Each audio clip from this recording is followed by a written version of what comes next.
দিদি, তোমার নামে এসব কি শুনছি? পশ্চিমবাংলার সবাই তো তোমার নামে নিন্দা করছে। এই যে তিলোত্তমার এই ব্যাপারটা নিয়ে তথ্য প্রমাণ লোপাটের পিছনে নাকি তোমারই হাত রয়েছে। পশ্চিমবাংলার সবাই তো তাই বলছে, এটা কি সত্যি? এমন গুত্তনি দেবো না। কেন কেন কেন গুত্তনি কেন দেবে? তুমি কি ষাঁড় নাকি? ষাঁড়ের গুঁতো খেয়েছেন? গুঁতো না দিদি, আমি তো কখনো ষাঁড়ের গুঁতো খাইনি। কেন দিদি, তুমি ষাঁড়ের কাছে গেছিলে নাকি গুঁতো খেতে? ওই তোমার ওই ষাঁড়ের গুঁতোর গল্প পরে শোনা যাবে। তিলোত্তমার তথ্য প্রমাণটা যে তুমি লোপাট করেছো সেটা স্বীকার করলেই তো হয়ে যায়। ওই ব্যাপারে যা বলার বলো।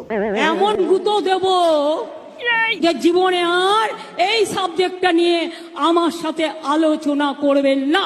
বড় বড় লেকচার, তোমার সঙ্গে পাঙ্গা নেওয়ার জন্য আমার কুত্তাই যথেষ্ট, আমার দরকার নেই। এই কালু, যা তো, দেখ তো দিদি কি বলে।